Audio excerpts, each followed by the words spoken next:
Sir ఏదైతే ఒక ఆత్మసాక్షి ఏదైతే ఉందో మూడ్ ఆఫ్ ఆంధ్ర అని ఒక సర్వే ఇప్పుడే రిలీజ్ చేసింది సార్. దాంట్లో చూస్తే ఇవాళ ఎన్నికలు జరిగితే కనుక 134 సీట్లు రూలింగ్ పార్టీ ఓడిపోయేటట్టుంది. అది ఆల్మోస్ట్ ఆరెంజ్ రెడ్ జోన్ లో ఉన్నాయి. ఏదైతే 11 సీట్లు ఉన్నాయో ఏదైతే వైసీపీ గెలిచిందో అవన్నీ కూడా గ్రీన్ జోన్ ఉన్నాయి. అంటే 11 సీట్లు సేఫ్ గా ఉన్నాయి కదా సార్. ఈ సర్వే చూస్తే ఎట్లా ఉంది సార్? ఇప్పుడు మూడ్ ఆఫ్ ఆంధ్ర పర్టికులర్ గా ఎట్లా ఉంది? అంటే మూడ్ ఆఫ్ ఆంధ్ర పేరుతో ఆత్మసాక్షి గ్రూప్ వాళ్ళు సర్వే రిపోర్ట్ ఇప్పుడే బయటకు వచ్చింది. అది సాధారణంగా ఈ సర్వే రిపోర్ట్ని నేను కొంత స్టడీ చేసినంత మేరకు ప్రాథమికంగా రియాలిటీకి దగ్గరగా ఉంది. అంటే జనరల్గా ఎవరు ఎన్ని చూస్తారు, రాజకీయ పార్టీలు కానీ విశ్లేషణ చేసే వాళ్ళు ఏం చూస్తారంటే ఇప్పటికిప్పుడు ఎన్నికలు జరిగితే అవుట్ ఆఫ్ 175లో ఎన్ని ఓడిపోతారు, ఎన్ని గెలుస్తారు, ఈ కోణంలో చూసి రాజకీయాలను ఆపాదిస్తారు. కానీ ఈ సర్వే రిపోర్టు కొంత పారదర్శకంగాను రియాలిటీగాను దగ్గరగా ఉంది. బహుశా ప్రభుత్వం కానీ దీన్ని చాలా పర్ఫెక్ట్గానే అనలైజ్ చేయగలిగితే రిలీజ్ చేయడానికి కూడా అవకాశం ఉంది. ఎందుకంటే ఇంకా 3.5 ఏళ్ళు ఉంది కాబట్టి. ఆ సర్వేలో కొంత పాజిటివ్ యాంగిల్ చూసినప్పుడు ఇప్పటికిప్పుడు ఎన్నికలు జరిగితే ఎవరు గెలుస్తారు, ఎవరు ఓడిపోతారు అనే యాంగిల్ పోలేదు. సెక్షన్ల వారీగా ప్రభుత్వం పట్ల సానుకూలత, ప్రతికూలత, ముఖ్యంగా విధానాల పట్ల, రెండోది ఎమ్మెల్యేల పర్ఫార్మెన్స్ పట్ల, ఈ 2 యాంగిల్ వాళ్ళు చూశారు. ఈ 2 యాంగిల్లే ప్రభుత్వాలని గెలిపించడం, ఓడించడం జరుగుతుంది. మొట్టమొదటిది వాళ్ళు సెక్షన్లు కూడా తీసుకుంటే రైతాంగం, విద్యార్థులు, యువకులు, ఉద్యోగులు, రిటైర్ ఉద్యోగులు, వీళ్ళు చాలా కీ రోల్ పోషిస్తారు ప్రభుత్వ విధానాలని రిఫ్లెక్ట్ చేయడంలో కావచ్చు, ప్రభుత్వాలు గెలుపోవటంలో కావచ్చు. మేజర్ సంఖ్య ఉంటారు, మేజర్ పర్సనాలిటీస్, ఇన్ఫ్లుయెన్సర్ పర్సనాలిటీస్. ఇప్పుడు రైతాంగం సమస్య ఉంది. రైతాంగ సమస్యలో వాళ్ళ యొక్క సర్వే రిపోర్ట్ చూస్తే అన్ని చాలా దగ్గరగా ఉన్నాయి. ఉదాహరణకు చిత్తూరు జిల్లాలో మామిడి రైతుల సమస్య నేను చూస్తున్నాను. మెజారిటీ అబౌవ్ 50% రైతులు అసంతృప్తిగా ఉన్నారు. అసంతృప్తిగా మెజారిటీ రైతులు కాదు, 99% మంది, 100% మంది అసంతృప్తిగా ఉంటారు. ఎందుకంటే వాళ్ళకి గిట్టుబాటు ధర లేదు. కాకపోతే పార్టీ మీద లాయల్టీతో ఉన్న వాళ్ళు సపోర్ట్ చేయొచ్చు. కాబట్టి ఇట్లా చూసుకున్న అరటి రైతుల సమస్యలు తీసుకున్న వాళ్ళ వివిధ సెక్షన్ల సమస్యలు రైతాంగంలోనే పొగాకు రైతులు, మిర్చి రైతులు, మామిడి రైతులు, అరటి రైతులు, తర్వాత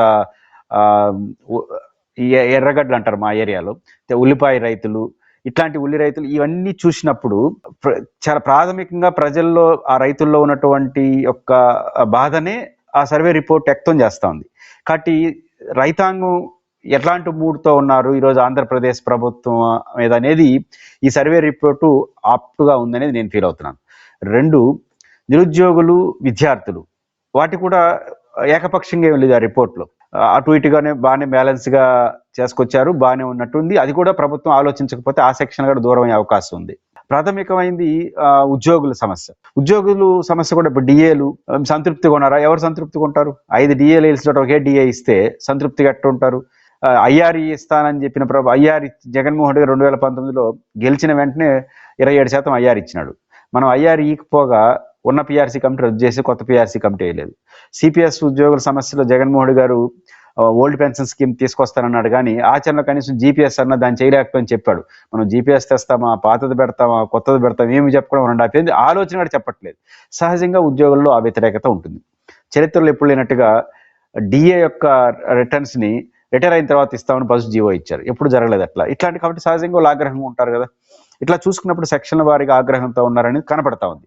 రెండోది ఎమ్మెల్యేల పర్ఫార్మెన్స్ చూసినప్పుడు ఎమ్మెల్యేల పర్ఫార్మెన్స్ పట్ల ప్రజల వ్యతిరేకత పెద్ద ఎత్తున ఉంది అనేది ఆ సర్వే రిపోర్ట్లో మనకు అర్థమవుతుంది. అంటే ప్రభుత్వ విధానాలు అదనంగా ఎమ్మెల్యేల పర్ఫార్మెన్స్ బాగలేదు అని ఆ సర్వే రిపోర్ట్ ఏమైనా ఏకపక్షంగా చెప్పిందా అనుకుంటే అనేక సందర్భాల్లో ముఖ్యమంత్రి గారే 1 టైం ఎమ్మెల్యేలు మిగిలిపోతారు జాగ్రత్త అని హెచ్చరించింది మనం చాలాసార్లు చూసినాం. వాళ్ళకి అనుకూలంగా అనుకున్న మీడియా సంస్థలు కూడా ఎమ్మెల్యేల పనితీరు పట్ల రోజు కథనాలు రాస్తున్నాయి. ఇప్పుడు తగ్గినాయి కానీ రాస్తున్నాయి. అంటే అనుకూలంగా ఉండేవాళ్ళు వ్యతిరేక కథనాలు రాస్తున్నారు. ముఖ్యమంత్రి గారు అనేక సందర్భాల్లో 1 టైం ఎమ్మెల్యే సెటిల్ అయిపోతారు జాగ్రత్త అనే హెచ్చరికలు మనం చూస్తున్నాం. మంత్రుల పైన వార్నింగ్లు చూస్తూ ఉన్నప్పుడు ఆ సర్వే రిపోర్ట్కి చాలా దగ్గరగానే ఉంది కదా. ఇక్కడ కూటమి ప్రభుత్వం అట్ ఇమీడియట్ ఎఫెక్ట్ ఇప్పుడు అనుసరిస్తున్న పద్ధతులకు పూర్తి ఉల్టాగా ఆలోచించాలి అనేది ఈ సర్వే రిపోర్ట్లో మనకు తేలుతుంది. లేకపోతే పరిస్థితులు ఉల్టా అయిపోతాయి. వాళ్ళు ఎమ్మెల్యేల పర్ఫార్మెన్స్ని మూడు రకాల జోన్లో పెట్టారు. Red zone, orange zone, green zone. Green zone అంటే సేఫ్ జోన్. దీంట్లో జనసేన వాళ్ళు ఎక్కువ భాగం రెడ్, ఆరెంజ్ జోన్లో ఉన్నారు. బీజేపీ వాళ్ళు దాదాపు అట్లే ఉన్నారు. గ్రీన్ జోన్లో 11 మంది వైసీపీ ఎమ్మెల్యేలు ఉన్నారు. చాలామంది అనొచ్చు, ఎట్లా ఉంటారు గ్రీన్ జోన్లో వైసీపీ ఎమ్మెల్యేలు? ఉంటారు, ఎందుకంటే ప్రతిపక్షం కదా. ప్రతిపక్షం నుంచి ఎమ్మెల్యే నుంచి ఏం కోరుకుంటారు? ప్రభుత్వాన్ని ప్రశ్నిస్తామనమంటారు. వాళ్ళు ఏం చేయలేరు కదా వచ్చి రోజు. కాబట్టి 11 మంది గ్రీన్ జోన్లో ఉండడం నేచురల్. ఇక్కడ అధికార కూటమి చాలా సీరియస్గా ఆలోచించాల్సింది రెడ్ జోన్. అంటే 1/3 పీపుల్ కూడా సంతృప్తి కలేరు. బిలో 33% అంటే 70% ఆల్రెడీ వ్యతిరేకత ఉంది వీళ్ళకి. ఇంకా వీళ్ళు మళ్ళీ తిరిగి కోలుకోగలరా అన్నంత ఆందోళనకరమైన పరిస్థితిలో వాళ్ళు ఇచ్చిన జోన్లో కనిపిస్తోంది. వాళ్ళ సంఖ్య 3 పార్టీలు కలిపి దాదాపు 90 ఉన్నారు, 91 ఉన్నారు. అదే ఇంకా ఆరెంజ్ జోన్లో కూడా బిలో 40% అంటున్నారు. వీళ్ళు 45%. వీళ్ళు కూడా దాదాపు గణనీయంగా 40 చిల్లర ఉన్నారు. అంటే ఆరెంజ్ జోన్ వాళ్ళు కంప్లీట్గా ఉల్టాగా మారితే వాళ్ళు సరిదిద్దుకునే దానికి అవకాశం ఉంటుంది. ఈ రెడ్ జోన్లో ఉండే వాళ్ళు బిలో 30% పడిపోయినారంటే 1.5 yearలో వాళ్ళపైన ఒక ఏహభావం కూడా వచ్చేస్తుంది ప్రజలకి. వాళ్ళు సర్దిద్దుకోవడం అంటే ఉల్టాగా సర్దిద్దుకోవాలి, ఇంకా మేము పూర్తిగా మారాము అనే రేంజ్కి రావాలి, కొరడా జులిపించాలి. అలాంటి వాళ్ళు ఎమ్మెల్యే సంఘం 90 మంది ఉన్నారు. వైఎస్ఆర్ కాంగ్రెస్ పార్టీ 11 మంది గ్రీన్ జోన్ ఉన్నారు. అంటే ఈ 90 మంది దాదాపు 87 వస్తే మ్యాజిక్ ఫిగర్ వచ్చేస్తుంది గెలిచేదానికి. 90% మంది రెడ్ జోన్లోకి వెళ్ళిపోతే, రెడ్ జోన్లో ఉన్న వాళ్ళు ఓడిపోతే ఎవరు గెలుస్తారు? ఆటోమేటిక్గా ప్రతిపక్షం వైసీపీ గెలుస్తుంది.